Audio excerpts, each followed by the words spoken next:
Now, normally, when I come to St Martin's, I'll say to Trevor, this is how I've interpreted the Gospel this week, and it's pretty straightforward, isn't it? And he'll say, well, have you thought about it this way? And I'll say, so Trevor, if you're watching this one's pretty straightforward and it's too late for you to tell me yourself.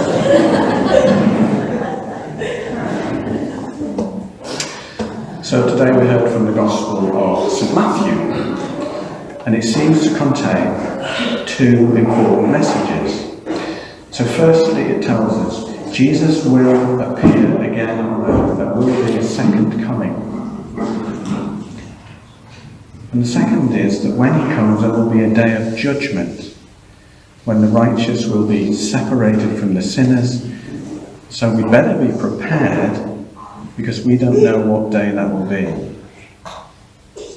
And on top of that, we also know something about the circumstances of that coming, because Jesus reminds us of the story of Noah, when everyone, apart from Noah and his family, was swept away, apart from those who had actively prepared. So I think that's a pretty straightforward message, and we could just leave it there and get on with the rest of the service. Hooray, I hear you say, but sadly, I just want to dig a bit deeper into that. And I want to do that by looking at how the Gospels, and in particular those synoptic Gospels, how they're put together and what the context is around the writing of them. Now, the synoptic Gospels, that's Mark, Matthew and Luke. And they're grouped together because they all share a lot of the same material. You'll find a lot of the stories repeated in 2 or 3 of them. But they also each contain material which is unique to that Gospel. John's Gospel is really quite different, completely different to the other 3. So I want to establish a timeline for when these things were put together. So the first one to be written was Mark. Now that was written about AD 50, something like that. And then that's followed by the destruction of Jerusalem and the great temple at Jerusalem by the Romans. That was in about AD 70. And then about 10 to 20 years later, we get Matthew and Luke's Gospels. Okay, so it's Mark, destruction of the temple, Matthew and Luke. Don't worry about the dates, just remember the order. And also remember, today's Gospel is Matthew. Right, so I want to look at why were the Gospels written, and more importantly, who were they written for? So Mark, AD 50, his was written at a time when there'd still be lots of people who would remember Jesus, might have seen him, might have heard him talk, certainly would have known people who had seen him. So we can be fairly sure of the truth of the way Mark has written his Gospels because it's very fresh in people's minds. Now Matthew and Luke take a lot of Mark's work and they expand on it, and they include more stories that have emerged since the time of that first Gospel. So you can picture what might have happened. People read Mark, and then they know that Luke and Mark, quite separately, Luke and Mark are also writing about Jesus. And so they go to them and they say, I've read in Mark, and I can tell you a bit more about that. Or, do you know, my dad told me that when he saw Jesus, this is what happened, and Mark hasn't got that. Perhaps you could put it in your version. So Matthew and Luke are building up this collection of stories and events, some similar, some unique. But of course, what they can't be sure about is the order in which everything happened. They can have a good idea, but they can't be certain.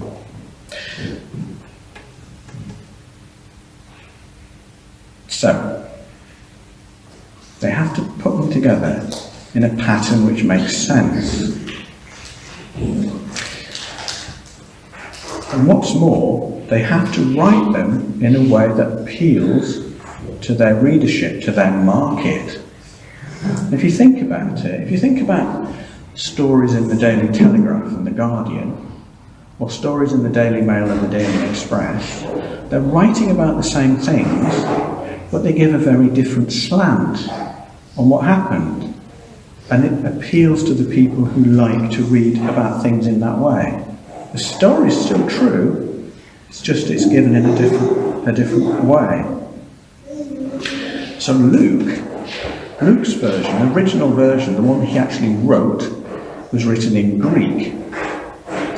Now, very few Jews at that time would be conversant in Greek, so we can be pretty sure that Luke was writing for a non-Jewish audience. He was writing for Gentiles, probably Gentiles who were outside Israel, Judah at that time. And he shows Jesus to be a strong and decisive character, but also someone who cares for all people, someone who willingly sacrifices himself for everybody. And that's important to Gentiles, because it's saying this isn't Jesus just for Jews, this is Jesus for everybody. Now, Matthew's Gospel was originally written in Hebrew. And we can know that because even though the original doesn't exist, we can still pick out sort of Hebrew phrases and idioms that have survived its translations.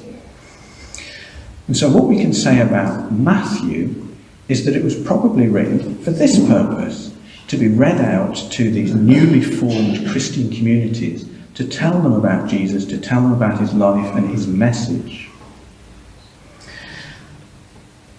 So this is a group of people, these new Christians, are people who were brought up Jewish. They're steeped in Hebrew, they're steeped in all of the Old Testament stories.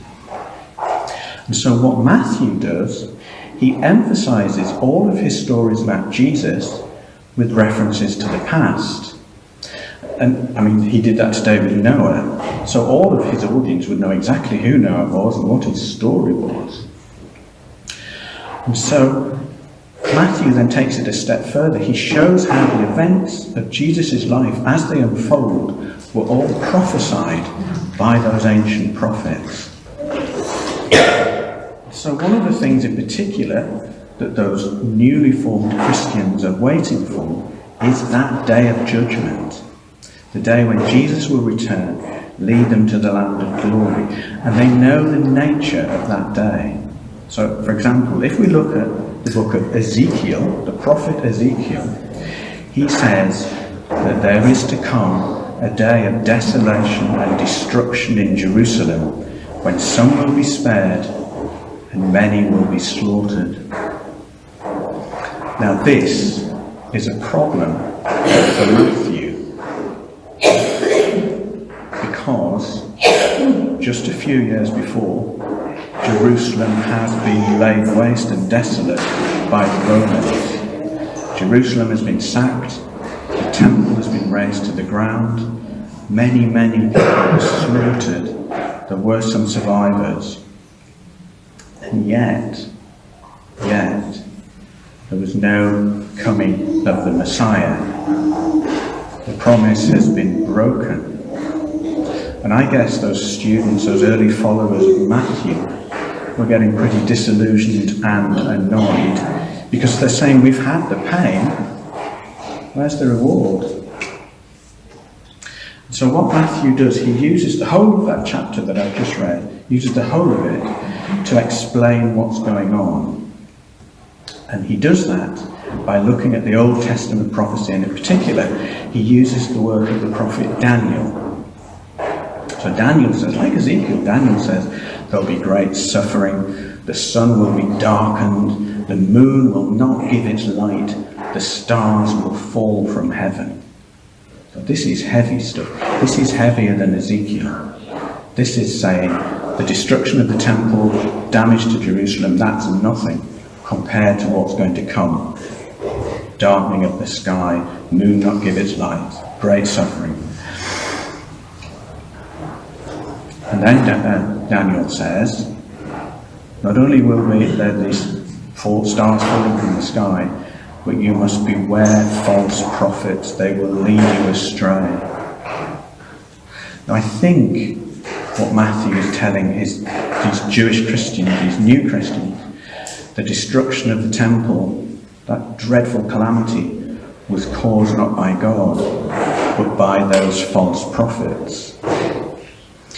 He said there were people who persuaded the Jews to rebel, even though a small band of people in a smallish city in Judah are going to stand no chance against the might of the Roman army.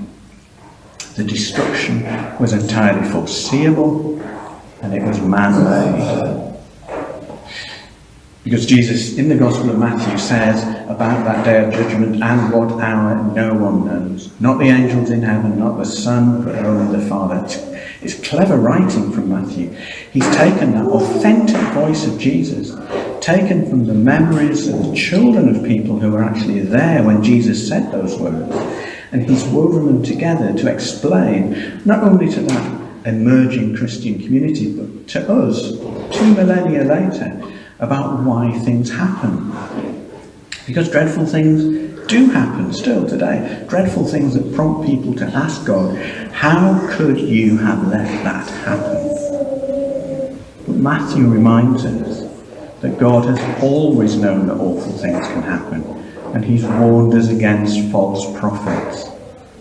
Now, of course, volcanic eruption, earthquake, they're not man-made, but we know that they happen, and yet we still build houses next to them.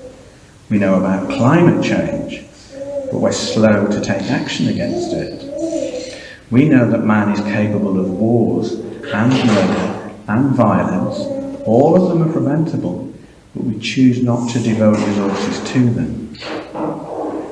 Jesus tells us that we need to be prepared, and maybe that's one of the ways that we can be prepared, to watch out for the voice of the false prophet and not be scared to speak out against it.